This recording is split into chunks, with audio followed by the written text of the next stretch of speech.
Sí, es una temática que a mí particularmente me resulta muy interesante, teniendo en cuenta que el feminismo, por ejemplo, ha denunciado y sigue denunciando sistemáticamente el efecto nocivo, el perjuicio que esta cultura patriarcal, machista, tiene sobre las mujeres. Pero poco se habla de la carga del efecto de perjuicio que el mismo patriarcado tiene sobre los hombres. A la hora de conformarse, de irse constituyendo como hombres, ellos también, ustedes, tienen el peso de la cultura, de esta cultura que es machista. Entonces, bueno, sobre eso vamos a estar hablando. El título de la charla es Nuevas masculinidades, porque hace referencia a que si el hombre se puede correr de ese formato hegemónico que se plantea como el único válido, del hombre fuerte, vigoroso, protector, proveedor, etcétera, audaz, etcétera, etcétera, y puede, corrido de ese lugar, sentirse libre, digamos, de poder ejercer otras masculinidades y entonces poder ser alguien que exprese sus emociones, alguien que exprese sus necesidades y sus miedos, y no por esto se va a convertir en un débil o en un mariquita, ¿no? Que son las marcas, los pesos de la cultura. Entonces, cuando hablamos de nuevas masculinidades, que son estas posibles, pero también es la masculinidad del varón gay, del varón trans, y terminamos diciendo, en realidad cualquier masculinidad es válida y es buena, siempre que no sea la masculinidad machista y violenta.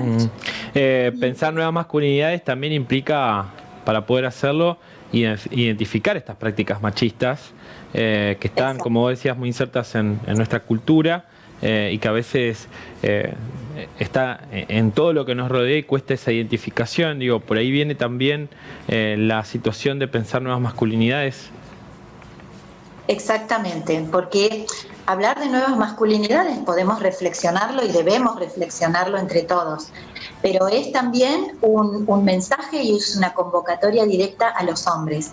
Si las mujeres tenemos como mucha trayectoria en esto de pensarnos y repensarnos, y de reflexionar sobre los mandatos, ¿no?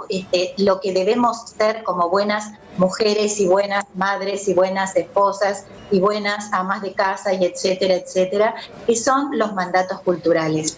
Empezar a trabajar esto de las masculinidades es también convocar a los hombres que se piensen y se repiensen en cómo a ellos también los mandatos de la cultura los van signando en cómo debe ser un hombre y cómo no debe ser, para no parecerse a eso que aparece como el opuesto, como la contracara, como lo no masculino, que es parecerse a una mujer, ¿no? Y ahí vamos también con que todo lo que se asemeja a una mujer entonces es descalificado, ¿no? Entonces, bueno, es muy interesante este tema. Y yo voy a aprovechar un poco para quienes estén interesados en esta charla debate, a contar la experiencia que tuvimos en la gestión pasada en la Municipalidad de Paraná, donde seguramente vos te estás refiriendo a esto de lo que conversamos alguna vez. Sí, sí. Nosotros armamos, creamos, mejor dicho, un programa municipal de abordaje a hombres que ejercen violencia. Un programa y una experiencia que fue altamente productiva y que ojalá se copie, se replique y se mejore, porque esta también es una posibilidad de ir modificando la conducta violenta de algunos hombres, ¿no? En ese sentido, destacar que quienes quieran ser parte de la charla va a ser de manera virtual, ¿no? Va a ser de manera virtual, así es, por Zoom. Y bueno, es a las 20 horas. Nosotros, digamos, existe el correo electrónico de Elvira Rawson, Ateneo Elvira Rawson, 2020, a donde se pueden dirigir para pedirnos el link para poder ingresar a la charla.